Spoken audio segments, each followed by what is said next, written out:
विद्यार्थी मित्र हो, आता आपला नेक्स्ट तासिक आहे, आपला नंतरचा पिरियड आहे, त्याच्यामध्ये आता प्रोटीन सिंथेसिस.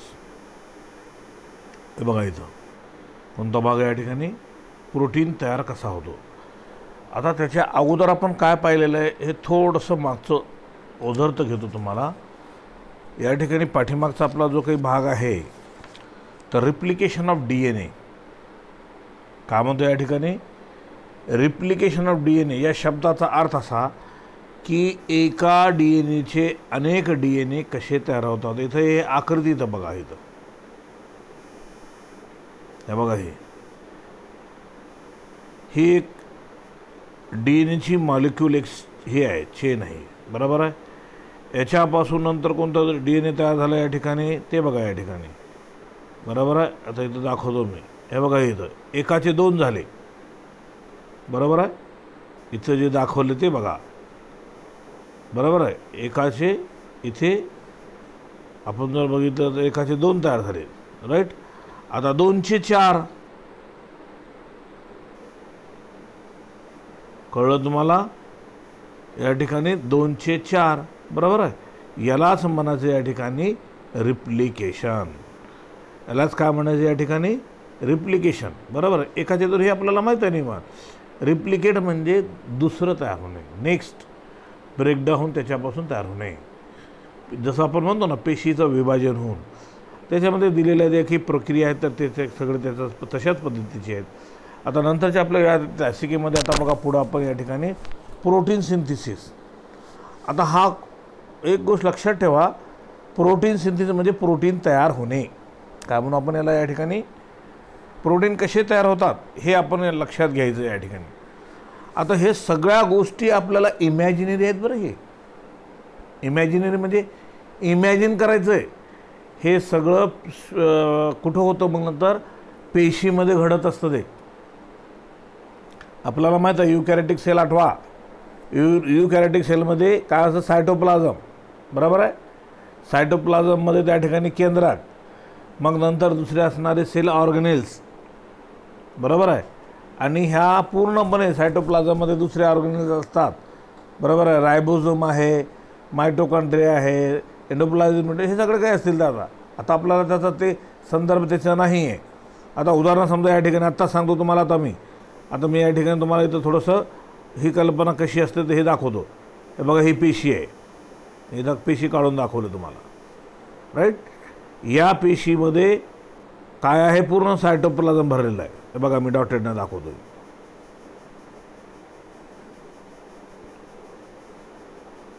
राईट. हे बघा हे सगळं सायटोप्लाझम. आणि ह्या सायटोप्लाझममध्ये सेल ऑर्गनेल हा मोठा सगळा हा केंद्रक आला, राईट. केंद्रक म्हणजे हा सेंटरमध्ये. आणि हे न्यूक्लियसमध्ये आता हे तुमच्या पुस्तकात दिलेलं नाही, बरोबर. हे काय आहे कसं आहे तर हे आपल्याला इमॅजिन करायचे. त्यांनी असं गृहीत धरले की लेकरांना हे सगळं माहीत आहे म्हणून. आपण 11वीमध्ये शिकलेलं आहे पेशी, बरोबर आहे. पेशीमध्ये असणारं सायटोप्लाझम, त्याच्यामध्ये असणारं केंद्रक, त्याला न्यूक्लियसचा संबंध. मग याच्यामध्ये असणारे रायबोझोम्स, हे अशा प्रकारचे रायबोझोम्स असतात, ते खूप छोटे असतात ते, बरोबर आहे. आणखी दुसरे सेल ऑर्गनेल्स असतात खूप, परंतु आपल्याला जे याचा संबंधित जे गरज आहे त्याचाच आपण विचार करतो आहोत. लक्षात आलं काय म्हणतो. आता हे सायटोप्लाझममधून हे केंद्रकामध्ये असणारं DNA, केंद्रकामध्ये असणारे क्रोमोझोम असतात आणि क्रोमोझोमवर त्या ठिकाणी DNA त्या ठिकाणी असतात, असा त्याचा अर्थ. कळला मुद्दा तुम्हाला. आता मी हे आता कट करतो. आता ह्याच्यापैकी महत्त्वाचं काय तुम्हाला त्या ठिकाणी सांगतो ते बघा. आता हे प्रोटीन सिंथेसिस परीक्षेमध्ये 4 मार्कासाठी प्रश्न विचारला जातो. लक्षात घ्या. याच्यामध्ये काय केलं तुम्हाला, आता महत्त्वाचं तेवढं सांगतो या ठिकाणी. प्रोटीन सिंथेसिसमध्ये काय लिखाण करायचं, किती द्यायचं हे लक्षात ठेवणं अत्यंत आवश्यक आहे, बरोबर आहे. प्रोटीन सिंथेसिसची या ठिकाणी खरं पाहिलं तर एक गोष्ट लक्षात ठेवा, याचे पॉईंट्स लिहिण्याला एक मार्क आहे. पॉईंट लिहिण्याला म्हणजे प्रक्रिया होण्यासाठी, प्रोटीन सिंथेसिस होण्यासाठी प्रक्रिया, आणि त्याची एक रिॲक्शन आहे त्याला 1 मार्क आहे. 2 मार्क झाले, बरोबर आहे. मग त्याच्यामधला असणारे शब्द मग त्याच्यामध्ये असणारं ते सेंट्रल डोग्मा काय आहे, परत त्याच्यानंतर ट्रान्स्क्रिप्शन काय आहे, ट्रान्सलेशन काय आहे, एवढं लिहिणं, याला 1-1 मार्क आहे. म्हणजे इथं तुम्हाला 4 मार्क मिळून जातात. खरं पाहिलं तर आता मी तुम्हाला शॉर्ट फॉर्म मेथड सांगतो, तुमच्या डोक्यामध्ये बसण्यासारखी. नाही तर हे सगळं पूर्ण सांगत बसलो तर तुमच्या डोक्यातून हे बी जाईल ते बी जाईल. तुम्हाला मार्क मिळवण्यासाठी कधी कधी हे आर्टिकलचं वैशिष्ट्य आहे की कमी लिखाण करून सुद्धा मार्क आपल्याला अधिक मिळवता येतं. सगळंचं सगळं तुम्ही बघत गेलो तर तुमच्या डोक्यात हे काही बसणार नाही. बरोबर आहे. तुम्हाला अगोदरच मी कल्पना दिली. हा धडा कसा आहे, ओलाटाईल आहे. ओलाटाईल म्हणजे डोक्यातून उडून जाणार आहे. ओलाटाईल तुमच्या लक्षात आलं तुम्हाला काय म्हणतो, काही पदार्थ असतात ओलाटाईल. क्लोरोफॉर्म ओलाटाईल आहे, रॉकेल ओलाटाईल आहे, बरोबर आहे, पेट्रोल ओलाटाईल आहे, डिझेल ओलाटाईल आहे. म्हणजे काय, तुम्ही एखाद्या पातेल्यामध्ये हे लिक्विड द्रव्य जर ठेवलं तुम्ही आणि काही वेळानंतर येऊन बघितलं तुम्ही तर का होऊन जाईल, ते ओढून जाते. ते उघड्यावर ठेवलं तर, पेट्रोल उघड्यावर ठेवलं तर उडतंय, डिझेल उघड्यावर ठेवलं तर उडतंय, रॉकेल उघड्यावर ठेवलं तर उडून जाते, क्लोरोफॉर्म त्या ठिकाणी उघड्यावर ठेवलं तर उडून जाते, असा त्याचा अर्थ त्याला. म्हणून हे कसे आहे माहिती आहे का, हे पूर्ण आर्टिकल हे ओलाटाईल आहे. बरोबर आहे. आता तुम्ही सगळेचं सगळं जर बघत बसलो तर तुमच्या डोक्यात बसणार नाही. हे 4 मार्कासाठी परीक्षेमध्ये प्रश्न येतो, describe the process of protein synthesis. Protein सिंथेसिसची प्रक्रिया लिहा. आता त्याच्यामध्ये काय काय करायचं त्या ठिकाणी तुम्हाला मी सांगतो. हे बघा, सेंट्रल डोग्मा म्हणून हेडिंग द्यायची, बरोबर, त्याच्यामध्ये 1-2 लाईन लिहायची आणि ही रिॲक्शन आणि खालची रिॲक्शन. ही रिॲक्शन म्हणजे ही पूर्ण ही प्रक्रिया, ही रिॲक्शन आणि ही खालची रिॲक्शन, हे दोन्ही द्यायचे. झाले किती मार्क तुमचे, 2 मार्क झाले. बरोबर आहे. आता 2 मार्क झाल्यानंतर आता तिसरं या ठिकाणी आणखीन दाखवतो बघा तुम्हाला.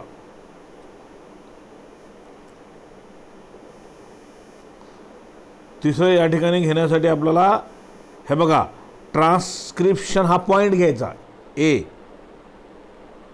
ट्रान्स्क्रिप्शन हा पॉईंट घ्यायचा, त्याच्यातले 2-3 लाईन घ्यायचे आहेत फक्त, जास्त घेऊ नका. डोक्यात आता जेवढं तुमच्या डोक्यात बसेल ते, नंतर हे डोक्यातून ते बी जाईल, ही बी जाईल. हे ट्रान्स्क्रिप्शन झालं ए. आता नंतर ट्रान्स्क्रिप्शनच्या नंतर आता दुसरे शब्दसुद्धा आहेत या ठिकाणी, ते नंतर देतो. नंतर तुम्हाला अगोदर त्याच्यानंतर काय लिहायचं हे या ठिकाणी दाखवतो. ट्रान्स्क्रिप्शननंतर ट्रान्सलेशन बी. हे बघा, हे ट्रान्सलेशन कुठं आहे या ठिकाणी दाखवतो तुम्हाला.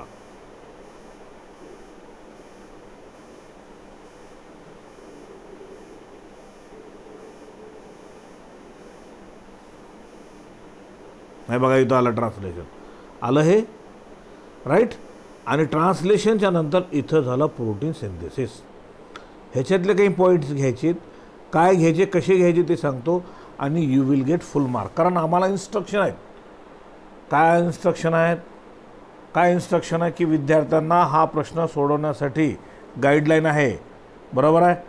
काय कशासाठी आहे, प्रोटीन सिंथेसिस हेडिंग द्यायची, ट्रान्स्क्रिप्शनची हेडिंग द्यायची, त्याला हेडिंग देऊन त्याच्यामध्ये 2-4 पॉईंट दिले त्याला 1 मार्क. सेंट्रल डोग्माची रिॲक्शन द्यायची, त्याला 1 मार्क. लक्षात आला. आणि त्याच्यानंतर त्या ठिकाणी ट्रान्सलेशनची हेडिंग द्यायची, त्या हेडिंगला 1 मार्क. किती मार्क झाले, 3 मार्क झाले. आणि त्याचं डिस्क्रिप्शन थोडं 4 मार्क, विशेष म्हटला ते. कळला हा मुद्दा मी काय सांगतो ते तुम्हाला. म्हणून मी तुम्ही गोंधळत पडू नका, त्याच्यामध्ये तुम्हाला डोक्याच्या वरून जाईल हा भाग, म्हणून मी तुम्हाला मार्क कटू नये या दृष्टिकोनातून सांगतो. आता बघा, तुम्ही ते वाचून काढा, तुमच्या डोक्यात काहीच बसणार नाही सगळा भाग. बरोबर आहे. हे कसं, तर हे आता असं का होतं, याचं कारण असं आहे की हे पेशीमध्ये होणाऱ्या घटना आहेत. पेशीमध्ये सायटोप्लाझम असतो आणि नंतर केंद्रक असतो. केंद्रकामध्ये DNA, RNA, सायटोप्लाझममध्ये हे इकडून तिकडून ते ट्रान्सफर होत असतात. आणि ट्रान्सफर होत असताना अमायनो ॲसिड हे मॉलिक्यूल आहे आणि तो अमायनो ॲसिड मॉलिक्यूलचा एक अमायनो ॲसिड मॉलिक्यूल जमा होतो आणि त्याची पॉलीपेप्टाईड चेन तयार होते. त्यालाच प्रोटीन सिंथेसिस आपण म्हणतो. लक्षात आला का म्हणतो. आता हे तुम्हाला मी सगळं ओझरतं सांगितलं. आता ते आणि तुम्हाला ओझं तर सांगितलं तरी तुमच्या डोक्यामध्ये हे बसायला पाहिजे. एवढंच बसवा, तुम्ही दुसरं डोक्यात काही घेऊ नका. जर तुम्ही डोक्यामध्ये दुसरं जर घेतला तर हा आर्टिकल तुमच्या हातातून निघून जातो. कारण परीक्षेमध्ये प्रश्न असा आल्यानंतर आम्हाला इन्स्ट्रक्शन आलेले आहेत. 4 मार्काचा प्रश्न आहे, त्या विद्यार्थ्याचं त्या ठिकाणी ट्रान्स्क्रिप्शनची हेडिंग यायला पाहिजे, हेडिंग नावाचं पॉईंट यायला पाहिजे, ट्रान्स्क्रिप्शन असं लिहायला पाहिजे 1, बरोबर आहे. ट्रान्सलेशन दुसरा पॉईंट, त्याच्यामध्ये थोडी थोडी माहिती तुम्हाला जसं जमतं तसं जसं आठवतं तसं लिहायचं त्या ठिकाणी. आणि सेंट्रल डोगमाची रिॲक्शन त्याला 1 मार्क. आणि त्याचं डिस्क्रिप्शन थोडं जरी आलं त्याच्या विषय तर विषय मिटला. कळला मुद्दा, राईट. आणि हे कुठं घडतं तर सेलमध्ये घडतं. तुम्हाला सेलची मी आकृती काढून दाखवली, बरोबर आहे. पुस्तकामध्ये आकृती नाही, सॉरी हां बरोबर आहे. पुस्तकामध्ये पेशीची आकृती कुठं आहे सांगा बरं मला. सेल कुठं आहे, सेलमध्ये सायटोप्लाझम कुठं आहे, न्यूक्लियस कुठं दाखवलं इथं नाही. ते आपण 11वीमध्ये शिकलेलं आहे. ते असं त्याने ग्राह्य धरतात, बरोबर आहे. फक्त तुम्हाला आता मी ते आठवावा हा त्याचा अर्थ त्या ठिकाणी. हे बघा, हे ट्रान्सलेशनचा भाग आला. आता मी ह्याच्यातले मुद्दे फक्त सांगतो तुम्हाला लक्षात ठेवण्यासाठी. ठेवलं तरी चालतं, नाही ठेवलं तरी मी जेवढं सांगितलं तेवढं तरी केलं तर you will get full marks. तुम्हाला त्या ठिकाणी तुमचे मार्क्स तुम्हाला उपलब्ध होऊ शकतात. हे बघा या ठिकाणी. आता हे प्रोटीन सिंथेसिसचा भाग थोडंसं मी तुम्हाला कल्पना देतो. एवढा पॅराग्राफ वाचतो, त्याच्यानंतर पुढे या ठिकाणी बघा. Protein is very important biomolecule. Protein हे काय अतिशय महत्त्वाचं जैविक मॉलिक्यूल आहे, बरोबर आहे. बायोमॉलिक्यूल म्हणजे काय, जीव. त्या जगण्यासाठी आपल्याला अत्यंत आवश्यक असणारे मॉलिक्यूल्स आहेत, त्याला बायोमॉलिक्यूल्स असं म्हणतो. उदाहरणार्थ पाणी आहे, वॉटर मॉलिक्यूल आहे, हे आपल्याला जगण्यासाठी अत्यंत आवश्यक आहे, बरोबर आहे. त्याच्यानंतर ऑक्सिजन आहे, बरोबर, ते जगण्यासाठी अत्यंत आवश्यक आहे आपल्याला. हे पडलं तुम्हाला त्या ठिकाणी, असा त्याचा अर्थ. म्हणून आता मी सांगितलं protein is very important biomolecule. They serve as structural component comma enzyme and hormones. आता हे कसं असतं त्या ठिकाणी ते सांगितलं स्वरूप त्याचं. The cell need to synthesise new protein molecule. आता बघा इथं आकृती दिली नाही त्याने, ती आहे का, दिले का नाही, काय कसली पेशीची आकृती दिली का, तुम्ही ते इमॅजिन करायचं, ते ग्राह्य धरायचं. पेशीमध्ये आहे असं असतं म्हणून, बरोबर आहे. जे की आपण 11वीमध्ये दिलेलं आहे. काय, the cell need to synthesise new protein molecule. त्या पेशीमध्ये प्रोटीनचे मॉलिक्यूल तयार होतात. आणि प्रोटीनचा आता तुम्हाला शेवटी त्याचा रिझल्ट सांगतो. प्रोटीनपासून काय तयार होतं आपल्या बॉडीचे, सांगा बरं आपल्याला काय तयार होतं. प्रोटीनपासून आपल्या बॉडीची त्वचा तयार होते, बरोबर आहे. हे प्रोटीन आहे. आणि डोक्याचे केस आहेत ते तयार होतं, नखं तयार होतात. हे प्रोटीनचं तयार होणारं कॉम्प्लेक्स उदाहरण आहे. आता ह्याच्यामध्ये सिंपल प्रोटीन, कॉम्प्लेक्स प्रोटीन. सिंपलमध्ये टणक असणारा भाग तयार होतो, टणक, हाडं सोडून आपल्या शरीरातलं. त्वचा ही आपली टणक आहे. कसली टणक आहे, आतलं जे पेशी आहे त्याच्यापेक्षा टणक आहे. हाडं सोडून दूर, कारण हाडामध्ये कॅल्शियम असं त्याचा विचार नाही आपल्याला या ठिकाणी करणार, बरोबर. त्याच्यापेक्षा टणक केस आहेत आपले, आहेत की नाही बघा. स्किनपेक्षा त्वचेपेक्षा टणक आहेत, बरोबर. त्याला तुम्ही कट करा काही होत नाही, त्रास होत नाही. त्याच्यापेक्षा टणक नखं आहेत. म्हणजे काय, सिंपल प्रोटीनचं कॉम्प्लेक्स प्रोटीन किंवा कॉन्ज्युगेटेड प्रोटीनमध्ये रूपांतरित झाल्यानंतर आपल्या शरीराचा त्या ठिकाणी काय होतो. आणि प्रोटीन मॉलिक्यूल तयार होत असल्यामुळे आपल्या शरीरामध्ये त्या ठिकाणी काय म्हणजे आपल्या शरीरामध्ये त्या ठिकाणी कॉम्प्लेक्सिटी तयार होते, असा त्याचा अर्थ आहे. मजबूतीकरण ज्याला आपण असं आपण म्हणतो, बरोबर आहे. आणि हे पॉलीपेप्टाईड हे चेंज या ठिकाणी हे बघा पॉलीपेप्टाईड, हे बघा इथं आकृती. सेंट्रल डोग्मा म्हणजे मध्यभागी खास माहिती त्याची. हे सगळं पूर्ण हे वृत्तांत एवढं खूप हा टप्पा सारा दिलेला आहे, बरोबर. त्याच्यातलं महत्त्वाचं त्या ठिकाणी बघा DNA, बरोबर. DNA पासून स्मॉल RNA इथं आकृतीमध्ये बघा या ठिकाणी आहे का. DNA पासून स्मॉल RNA तयार झालं. हे स्मॉल होण्याच्या प्रक्रियेला ट्रान्सक्रिप्शन असं म्हणतात. आणि हे ट्रान्सक्रिप्शनपासून पॉलीपेप्टाईड चेन. आता पॉलीपेप्टाईड चेन म्हणजे काय, या ठिकाणी अमायनो ॲसिडचे मॉलिक्युल्स आहे बघा. हे बघा इथे एक अमायनो ॲसिडचा मॉलिक्यूल असं, हे अमायनो ॲसिडचा मॉलिक्यूल, हे अमायनो ॲसिडचा मॉलिक्यूल, बरोबर. हे अमायनो ॲसिडचा मॉलिक्यूल म्हणजे काय झालं, ही चेन तयार झाली ना. ही चेन खूप मोठी तयार झाली आणि जेवढे मोठे अमायनो ॲसिड मॉलिक्यूल असतील तर तेवढं कॉम्प्लेक्स प्रोटीन असतं. बरोबर आहे, राईट. आता बघा या ठिकाणी, आणि हे पॉलीपेप्टाईड चेन कशाचे आहेत? अमायनो ॲसिडचे. आता दाखवलेले अमायनो ॲसिड, आणि तेच म्हणजे त्या ठिकाणी काय आहे? प्रोटीन आहे असा त्याचा अर्थ आहे. काय आहे ते? प्रोटीन. लक्षात आलं तुमच्या? काय म्हणतो मी? हां, तोच म्हणजे तो प्रोटीनचा भाग असा त्याचा अर्थ. हे पॉलीपेप्टाईड, हे पॉलीपेप्टाईड हे काय? तर हे चेन आहे, चेन. हे पॉलीपेप्टाईड चेन.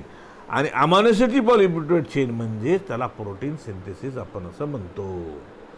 कळलं हा तुम्हाला मुद्दा? राईट. आता ह्याच्यातले बघा या ठिकाणी तुम्हाला, आता मी फक्त ह्याच्यातले काही मुद्दे सांगतो या ठिकाणी. सेंट्रल डोग्माचा अर्थ कळला तुम्हाला? राईट, बरोबर आहे. मध्यभागी असणारी रिॲक्शन, एवढी रिॲक्शन ही फक्त दाखवायची, पाठांतर करायचं, एवढं लिहायचं. त्याच्यानंतर आपण त्याच्यानंतर आता बघा या ठिकाणी सेंट्रल डोग्मा झाला. त्याच्यानंतर आता मुद्दा या ठिकाणी कोणता घ्यायचा? या ठिकाणी लिखाण हे बघा इथं ए, ट्रान्स्क्रिप्शन हा शब्द घ्यायचा या ठिकाणी. राईट. आता वरच्या युकियान रिकॉलमध्ये व्हॉट इज माय ट्रान्स्क्रिप्शन असं म्हटलेलं आहे. ट्रान्स्क्रिप्शन म्हणजे या शब्दाचा अर्थ असा, DNA पासून, हे बघा इथं दिलेलं आहे, हे बघा इथं, during the information only DNA is copied into RNA. आहे का? हे बघा, DNAची स्ट्रँडची copy RNA. This strand of DNA act at template full stop enzyme RNA polymerase catalyze the formation of RNA transcript. म्हणजे ट्रान्स्क्रिप्शन म्हणजे ट्रान्सफर होणे, DNA पासून RNA, स्मॉल m RNA तयार होणे. आकृती आपण सेंट्रल डोग्माच्या आकृतीमध्ये दिलेले त्या ठिकाणी. बरोबर आहे. मग त्याच्यानंतर आता बाकीचा भाग ह्याच्यामध्ये आता तुम्हाला जसं जमतं तसं त्या ठिकाणी अर्थ मी सांगितला त्याचा. आता ट्रान्स्क्रिप्शन युनिट एक हिस्सा त्याचा भाग त्या ठिकाणी. बरोबर आहे. बाकी तुम्ही डोक्यामध्ये दुसरं काही बसवू नका, कारण डोक्यातून तुमच्या बाहेर निघून जातं ते सगळं. बरोबर आहे. आता त्याच्यानंतर ही आकृती दिलेली आहे, ती प्रक्रिया कशी होते तर ते संदर्भ दिलेले. Formation of template, coding strand DNA. Coding म्हणजे कोडेड रूपाने, हे सगळे कोडेड आहेत. हे बघा, हे कोडेडच्या रूपाने, हे नायट्रोजन बेसिस आहे सगळे. हे बघा फक्त या ठिकाणी, हे बघा, A ॲडेनिन, G guanine, U युरेसिल, C cytosine. परत ते रिपीट झालेले त्या ठिकाणी. आणि हे सगळे कशाच्या फॉर्ममध्ये आहेत? कोडेड फॉर्ममध्ये आहेत. हे लक्षात ठेवायचं आपल्याला या ठिकाणी. ओके. हां, ट्रान्स्क्रिप्शन युनिट झालं. त्याच्यानंतर आता त्या ह्याच्यामध्ये बघा या ठिकाणी, आता या ठिकाणी डू यू नो म्हटलेलं, तुम्हाला माहिती आहे ना म्हणताय. बघा इथं स्मॉल m RNA आलेलं आहे, आले का इथं बघा, हे बघा, हे RNA DNA पासून. यालाच या प्रक्रियेला ट्रान्स्क्रिप्शन असं म्हणतात. मग त्याच्यानंतर आणखीन त्यांना काय म्हणलं आहे या ठिकाणी, काही जनरल या ठिकाणी म्हणलेलं आहे, many viruses contains RNA as a genetic material. आता खरं तर जेनेटिक मटेरियल DNA आहे, RNA नाही. पण व्हायरसमध्ये जेनेटिक मटेरियल मात्र कोणता असतो? RNA असतो. हे लक्षात असावं असा त्याचा अर्थ आहे. And replicate by the synthesizing first the DNA and then form RNA. This process is called as reverse transcription. Reverse म्हणजे पुन्हा होणार त्या ठिकाणी.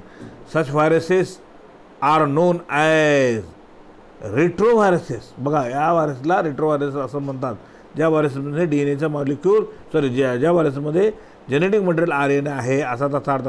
फॉर एक्झाम्पल काय? ह्युमन इम्युनोडिफिशियन्सी व्हायरस, HIV काय? ह्युमन, माणसाची प्रतिकारशक्ती कमी करणारा virus, is responsible for causing the AIDS. हा व्हायरस आपल्या शरीरातली प्रतिकारशक्ती कमी करून आपल्याला काय होतो? एड्स नावाचा रोग होतो. बरोबर आहे. इन सम केसेस लाईक इक्विनोक्युली a chain terminating protein, the rho factors stop the synthesis of small m RNA. बरोबर आहे. The process of transcription as well as translation involves the stages initiation, elongation, termination.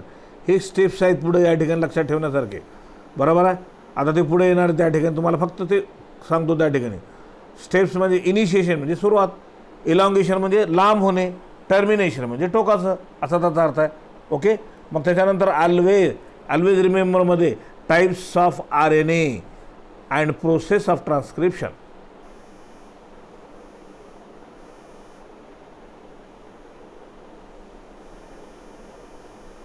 आता बघा या ठिकाणी म्हणतो in bacteria there are 3 types of RNA. Small mRNA provide the encoded message. Small tRNA bring specific amino acid. हे आणतं एक विशिष्ट अशा प्रकारचा अमायनो ॲसिड आणतं to form the site of translation. त्याला कुठं साईट ऑफ ट्रान्सलेशन म्हणजे काय या ठिकाणी ट्रान्सलेशन होण्यासाठी small RNA plays the roles in providing the binding site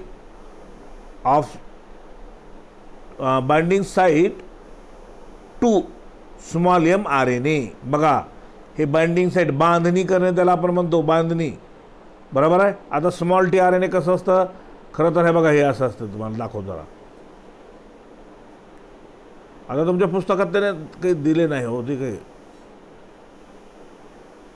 हे बघा हे आणि अमायनो ॲसिडचे मॉलिक्यूल कसं आहे या ठिकाणी इथे एक गोल तयार होतो. त्याच्या खाली आता मला दाखवता येणं झाले हे स्मॉल mRNA राईट. आणि हे अमायनो ॲसिडचे मॉलिक्यूल आता खरं तर मी हे कट करतो तुम्हाला. अमायनो ॲसिडचे मॉलिक्यूल कसे तयार होतात हे दाखवतो तुम्हाला. याच्यात दिलेलं आहे त्याने स्मॉल mRNAचे फ्रॅगमेंट दिलेले आहे, तुकडे दिलेले. आता अमायनो ॲसिड मॉलिक्यूल तुम्हाला दाखवतो मी. थांबा कसं असतं ते. हे बघा हे स्मॉल tRNA हे अमायनो ॲसिडचं मॉलिक्यूल हे इथे हे असं हे असं हे अमायनो ॲसिडचे मॉलिक्यूल हे मॉलिक्यूल आणि हे पॉलीपेप्टाइड ही चेन तयार होते आणि यालाच आपण प्रोटीन सिंथेसिस झालं आपण म्हणतो. पॉलीपेप्टाइड चेन आकृतीमध्ये बघा डोग्मा ऑफ सेंट्रल आकृतीमध्ये हे बघा इथं या ठिकाणी हे बघा या आकृतीमध्ये आहे का इथं आहे का हे पॉलीपेप्टाइड चेन आहे का इथं आहे का हे आहे का असा आता. ओके चला आता आपण पुढं आपण या ठिकाणी बघतो आहोत ते या ठिकाणी काय होतं ते बघा. आता हां हा भाग झाला. त्याच्यानंतर आता बघा जेनेटिक कोड. जेनेटिक कोड म्हणजे जेनेटिक जी काही आहे कोडमध्ये असणे शॉर्टमध्ये आपण म्हणतो. बरोबर आहे. त्याच्या संदर्भात एवढं बाकी लिहा, बाकी काहीच कुठाने करू नका तुम्ही. आता तुम्हाला सगळं शॉर्ट फॉर्म मार्क कडून सांगतो. आणि ह्याच्यावर संशोधन केलेलं आहे आपलं भारतीय शास्त्रज्ञ डॉक्टर हरगोविंद खुराना. आपल्या भारतीय शास्त्रज्ञांची नावं खूप कमी येतात आपल्याला पुस्तकामध्ये वाचायला. बरोबर आहे. आता हा आहे राईट. त्याच्यानंतर आता पुढे बघा या ठिकाणी कारण आपले कामच करत नाहीत त्या ठिकाणी लोक. बरोबर आहे. आता इथं characteristics of genetic code. Genetic कोडचे कॅरेक्टर काय आहेत. बरोबर. आता इथं बघा या ठिकाणी जेनेटिक कोडचे character number 1 genetic code is a triplet code. Triple फॉर्ममध्ये असणारा ट्रिपलेट म्हणजे आता इथं आकृतीमध्ये बघा हे जास्त काही आहेत कुठाने पडू नका तुम्ही. आता हे 3-3च्या स्वरूपामध्ये आहेत ट्रिपलेट. हे बघा हे 3चा ग्रुप हा 3चा ग्रुप हा 3चा ग्रुप हा 3चा. मला आकृती म्हणजे बोटात दाखवावं लागतं तेवढं दाखवता येत नाही मला. हे बघा इथं 2 आले खरं तर हे 2 आले 2 नाही ते हां हे बघा राईट. हे ट्रिपलेट आलं लक्षात. सगळ्या अशा प्रकारचे या ठिकाणी राईट. चला आता पुढे हां ट्रिपलेट आलं. Genetic code has distinct polarity. Polarity म्हणजे टोकाला. Genetic code is non overlapping. Overlap होत नाही एकावर एक असं. बरोबर आहे. त्याच्यानंतर पुढे जेनेटिक कोड इज